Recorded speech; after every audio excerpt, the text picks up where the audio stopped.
Ser Podcast. Las 8 de Hoy por Hoy en Ser Podcast. Hola, muy buenos días. Una amplia mayoría de españoles cree que el presidente del gobierno debe convocar elecciones ya o dimitir y proponer a otro líder socialista para ocupar su puesto. Más del 41% opina que Pedro Sánchez tiene que ir a elecciones de forma inmediata y cerca del 18% que debe dejar la presidencia del gobierno a un compañero de partido.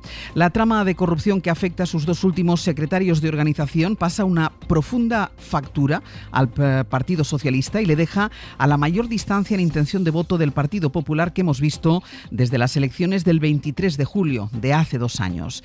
Es lo que recoge la nueva encuesta de 40DB para la serie El País que les ofrecemos esta mañana y que asocia ese desgaste en la estimación de voto al descontento por la gestión del escándalo de corrupción que golpea al PSOE y afecta al gobierno, porque solo el 28% de los encuestados piensa que la reacción de Sánchez al goteo de informaciones y al informe que ha acabado con Santos Cerdán en la cárcel ha estado a la altura. Solo el 28% lo considera suficiente. Un 51% cree lo contrario. Miguel Ángel Muñoz Encinas, buenos días. Hola Ángeles, buenos días. Hay una primera parte de este sondeo que se centra en la corrupción y que refleja varias ideas relevantes para comprender la fotografía inmediata de la situación política. En primer lugar, una creciente distancia con la política, un distanciamiento de los ciudadanos con la política, incluso con el sistema democrático. Y en segundo lugar, la impresión muy extendida de que este escándalo no termina aquí. Sí, como decías, la mayoría de los españoles solo ve dos salidas a esta crisis: la convocatoria de elecciones anticipadas o que Sánchez dimita y otro dirigente socialista asuma el gobierno lo que resta de legislatura. El 41,2% de los ciudadanos cree que Sánchez debería llamar a las urnas lo antes posible y el 17,6% considera que debería presentar su dimisión y que otro líder del PSOE encabezara el Ejecutivo hasta 2027. Por contra, el 13,5% de los encuestados opina que el presidente debería someterse a una cuestión de confianza y un 21%, solo el 21%, que debe mantenerse en el cargo y proseguir con la legislatura. Por cierto, que Sánchez debe seguir lo piensan la mayoría de los votantes socialistas, el 52,5% para ser exactos. Otro 20% cree que debería someterse a una cuestión de confianza, convocar elecciones o dimitir y dar paso a otro dirigente socialista. Solo lo piensan 2 de cada 10 votantes del PSOE. La mayoría de los españoles considera insuficiente la respuesta ofrecida hasta ahora por el presidente. Le dan una nota de 3,7 sobre 10. Solo los votantes del PSOE creen que la reacción de Sánchez ha sido la adecuada y una amplia mayoría de los encuestados considera probable que este escándalo acabe salpicando a más miembros del PSOE e incluso al propio presidente. No obstante, solo los votantes conservadores consideran probable que Pedro Sánchez acabe implicado en la trama. Decíamos, Miguel, que esta percepción tan negativa sobre la corrupción se va filtrando hacia las preferencias de voto y, de hecho, cuando se pregunta por otras medidas como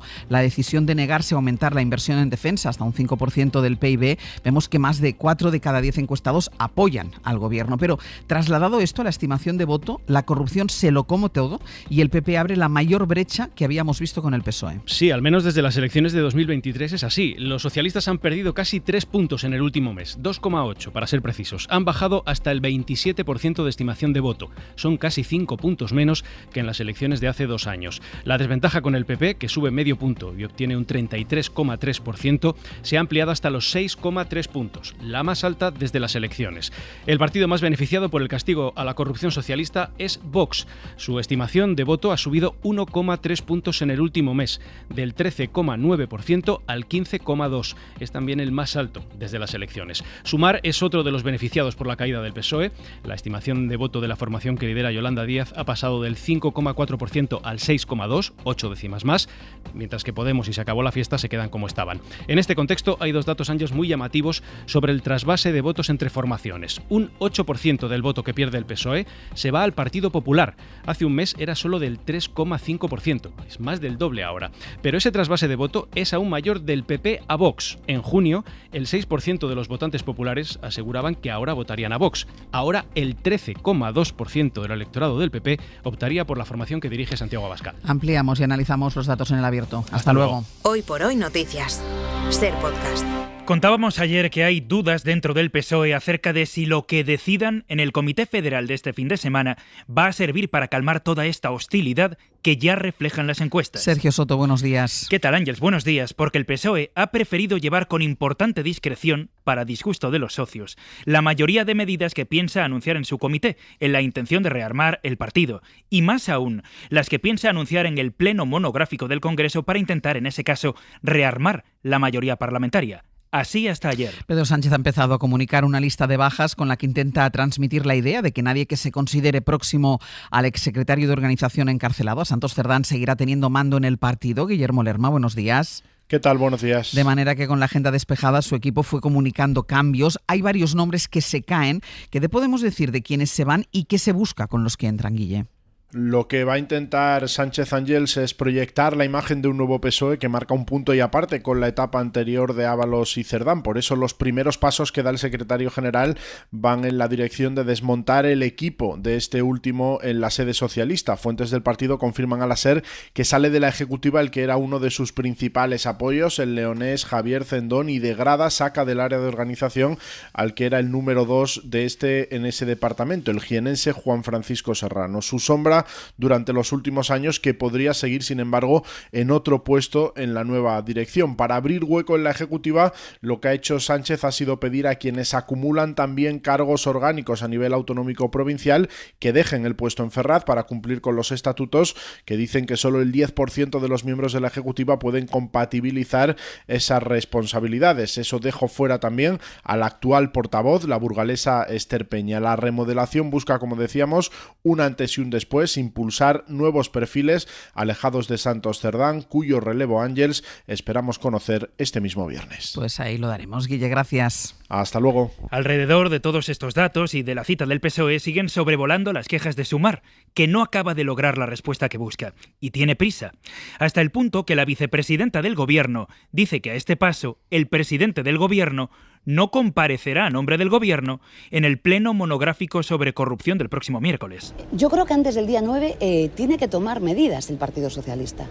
Insisto, si no, el presidente del Gobierno va a comparecer no en nombre del Gobierno, va a comparecer en nombre del Partido Socialista. Con Sumar, el PP ni ha hecho el amago y con el resto de socios sí ha escenificado un acercamiento que contrasta con todos los demás movimientos y declaraciones del partido, sobre todo con uno fundamental, dar cada vez más poder a Miguel Tellado. Ya era el nuevo secretario general, ahora será también el responsable de organización, tendrá 2 cargos. Josué Coello, buenos días. ¿Qué tal, Ángel? Buenos días. El hecho es que el PP llega hoy a su congreso, una cita en la que todo viene ya pactado, sin haber logrado acercar ni lo más mínimo ninguno de los apoyos de los socios a los que tanteó, pero no parece importarle porque su estrategia de línea dura es cada vez más evidente. Sí, porque si este congreso que hoy arranca dejará las manos libres a Feijóo para hacer y deshacer en Génova, con la idea de que ahora sí es su momento para llegar a la Moncloa, no menos poder tendrá su fiel escudero, Miguel Tellado. El flamante secretario general del partido asumirá también tareas de organización. Lo que antes eran 2 departamentos, ahora será un mando único pilotado por Tellado. Fuentes del partido reconocen que este cambio está pensado en clave electoral, en unas hipotéticas elecciones, única opción que ahora mismo tiene Feijóo de ser presidente después del fiasco de contactar con los socios del gobierno. Ayer, ejerciendo ya de todopoderoso número 2, Tellado lanzaba un recado a los socios. Lo que estamos viendo es que los socios de investidura en estos momentos prefieren ser cómplices de la corrupción del Partido Socialista y mantener a Pedro Sánchez en el poder.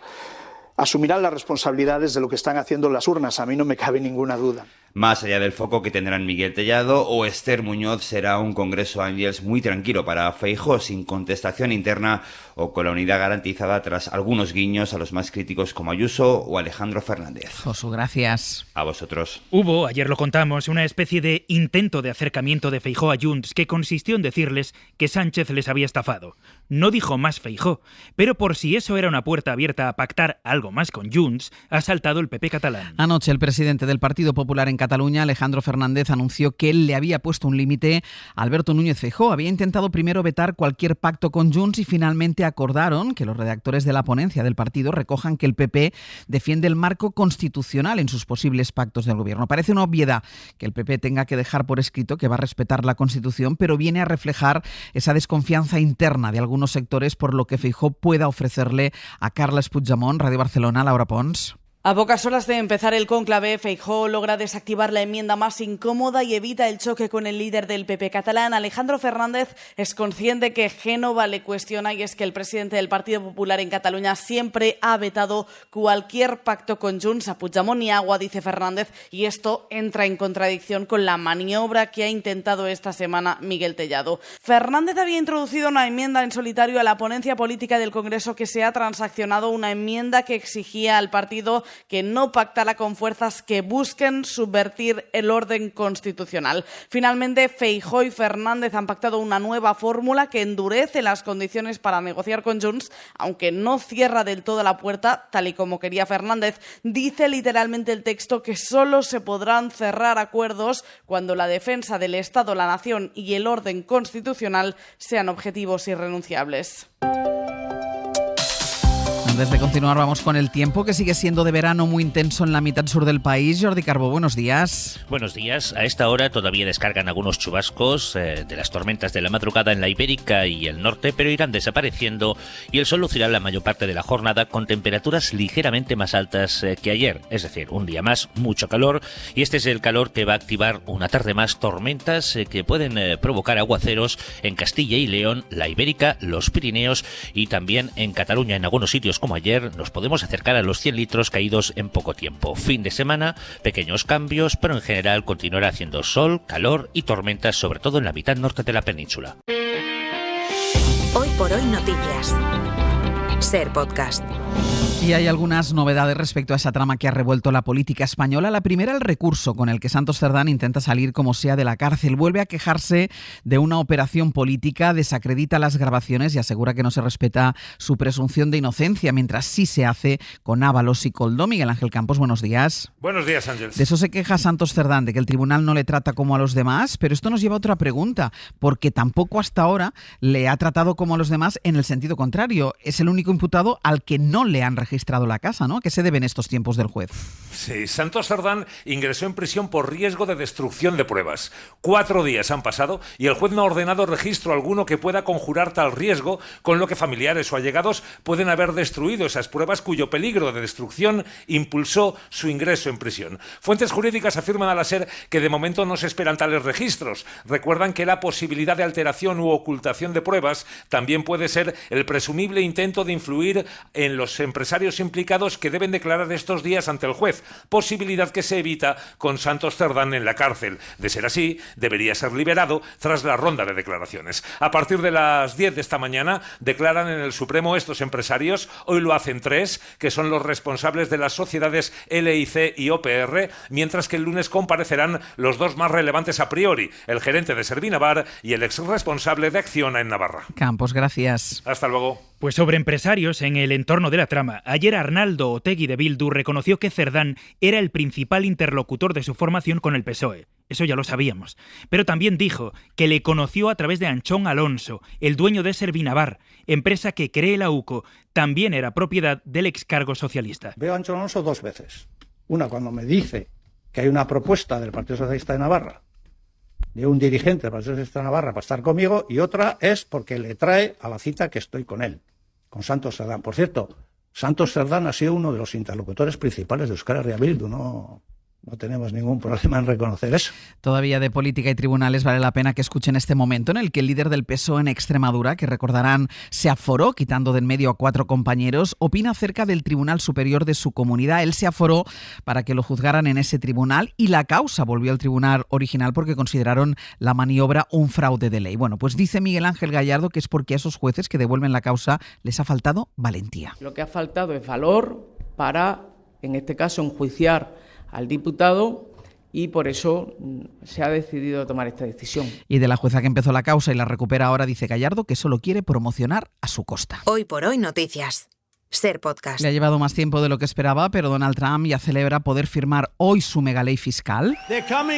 Lo ha dicho él mismo esta noche, que va a poder sancionar la norma el día que se propuso, el 4 de julio, fiesta nacional. Los demócratas hicieron todo lo posible para retrasar la ley, aunque solo fuera para evitar la fecha simbólica, pero después de 29 horas de debate, Estados Unidos recorta ayudas sociales, impuestos a los ricos y aumenta la financiación para deportar migrantes. Corresponsal en Washington, Sara Canals. Tras 29 horas de intenso debate en la Cámara Baja y días de una presión feroz por parte de Donald Trump, el presidente ha logrado que los republicanos hayan aprobado su reforma fiscal. The yeas are 218, the nays are 214. The motion is adopted. Ya tiene lo que quería, su proyecto de ley listo para hoy, 4 de julio, Día de la Independencia. And I'm signing the bill with the Speaker of the House. Lo ha celebrado desde Iowa, donde ha inaugurado las festividades para el 250 aniversario de Estados Unidos. Se cumplen el 4 de julio de 2026, pero Trump quiere tener un año entero para proyectarse como el líder de un país que se adentra, según él, en una era de grandeza. Mientras tanto, en la oposición han sido días de indignación y de denuncia, con el líder demócrata de la Cámara de Representantes, Hakeem Jeffries, batiendo el récord del discurso más largo de la historia de ese hemiciclo. To the American people, that no matter what the outcome is on this singular day, we're going to press on. 8 horas y 44 minutos de alegato protesta donde ha prometido no rendirse. Trump puede presumir hoy de su victoria legislativa en Estados Unidos, pero sigue naufragando en su empeño por querer resolver las guerras del mundo a su antojo. Pablo Morán, buenos días. Hola, Ángels, buenos días. Netanyahu y su ejército siguen a lo suyo, ajenos a la propuesta de alto el fuego que Trump quiere imponer ya. Pues más de 100 palestinos asesinados en 24 horas, 300 en 2 días, no hay rastro, no hay señal alguna de alto el fuego en Gaza, decenas de víctimas fueron ejecutadas en las colas del hambre, la empresa privada encargada de gestionarlas fue una de las señaladas ayer por la relatora de la ONU para Palestina, que presentó los resultados de su estudio sobre las compañías que se están beneficiando del genocidio en Gaza y de la ofensiva israelí en Cisjordania. Y entre ellas está la constructora ferroviaria vasca CAF, que ha participado en el desarrollo de un tranvía que conecta los asentamientos ilegales con Jerusalén, algo que facilita el reemplazo de los palestinos y refuerza esos asentamientos ilegales, tal y como advierte Francesca Albanese. Su estudio señala que la Bolsa de Valores de Tel Aviv ha ganado un 213% de los 20 meses que dura ya el conflicto y subiendo porque Netanyahu sigue sin hablar de la propuesta de alto el fuego, prolonga la agonía de las familias de los rehenes, titula hasta ahora Haaretz. Parece que todo pasa por la reunión que mantendrá el lunes en la Casa Blanca con Trump. Pablo, gracias. A ti. Para no perderte ningún episodio, síguenos en la aplicación o la web de la SER, Podium Podcast o tu plataforma de audio favorita.